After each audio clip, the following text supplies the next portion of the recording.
tengah rimba tebal Kalimantan, di sebuah kawasan terpencil yang sukar ditemui di peta, berdirilah sebuah batu besar yang unik. Ia bukan sekadar batu biasa. Bentuknya menyerupai seorang wanita dalam posisi bersandar. Lututnya dilipat dan kedua-dua tangannya menutup mukanya seakan-akan menangis. Penduduk tempatan menyebutnya sebagai batu menangis, sebuah simbol abadi cinta, dendam dan sumpahan tragis. Legenda ini telah melintasi banyak generasi dan setiap orang yang mendengarnya pasti akan merasa meremang. Ia bermula dengan seorang gadis cantik bernama Arina yang tinggal di sebuah kampung kecil di tepian sungai. Kecantikan Arina bukan sahaja memikat hati para pemuda kampung, tetapi juga seorang pemuda miskin bernama Andra. Andra telah mencintai Arina sejak kecil dan mereka tumbuh bersama sebagai teman rapat. Tetapi ikatan itu perlahan-lahan berubah menjadi cinta yang tak terucapkan. Malangnya, cinta mereka diuji oleh kehendak keluarga Arina. Ayah Arina, seorang lelaki tamak yang hauskan kemewahan, menolak ketulusan cinta Andra. Maka ketika seorang pedagang kaya bernama Jaya tiba di kampung itu untuk mencari isteri, ayah Arina tidak ragu-ragu menawarkan anaknya. Arina, walaupun lembut dan patuh, tidak dapat menerima keputusan ini. Hatinya tidak pernah berpaling daripada Andra.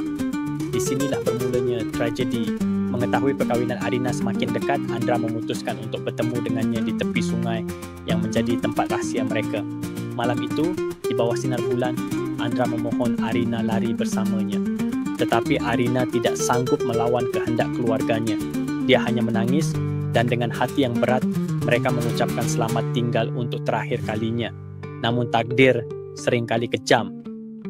Pada hari pernikahan Arina, sewaktu upacara diadakan di rumahnya, satu petanda malang muncul. Langit tiba-tiba gelap dan petir berdentum tanpa henti. Ketika Arina melangkah keluar dengan pakaian pengantin yang indah untuk menyambut rombongan Jaya, dia berpapasan dengan Andra yang saat itu berdiri di jalan basah kuyup dalam hujan. Pandangan mereka bertemu, sebuah momen yang dipenuhi cinta tetapi juga kehancuran. Dengan perasaan tak tertahan, Andra yang hancur hatinya berteriak kepada langit, jika cinta yang tulus tidak boleh bersatu di dunia ini, maka biarlah dunia menyaksikan keadilannya. Hujan semakin lebat dan kilat menyambar menghasilkan gempa kecil. Dalam kekeliruan, Arina terduduk di tepi jalan. Tanpa sempat sesiapa mendekatinya, dia perlahan-lahan berubah menjadi batu. Kain pengantinnya membeku seperti ukiran. Tetesan air hujan yang mengalir di permukaan batu itu kelihatan seperti air mata yang tiada henti. Andra yang menyaksikan kejadian itu hanya mampu berteriak sebelum dia sendiri lenyap ke dalam rimba, tidak pernah dilihat lagi. Batu itu menjadi peringatan abadi sumpahan cinta mereka. Penduduk kampung menyebut bahawa sesiapa yang mendekati batu itu dengan niat buruk atau dalam hati mereka tersimpan keegoisan, pasti akan mendapat malapetaka.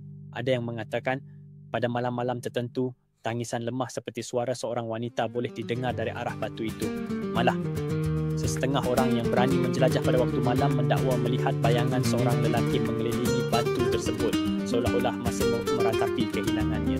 Kini, kawasan batu menangis telah menjadi tempat yang dipenuhi misteri. Penduduk di sekitar percaya bahawa batu itu bukan sekadar fenomena alam, tetapi simbol cinta sejati yang terhalang oleh kezaliman dunia. Pelancong yang melawat sering membawa bunga atau lilin, memberikan penghormatan kepada Arina. Namun ada juga yang datang dengan skeptisisme hanya untuk merasakan suasana yang berat dan penuh keheningan ketika berdiri di hadapan batu tersebut. Kisah ini lebih daripada sekadar legenda.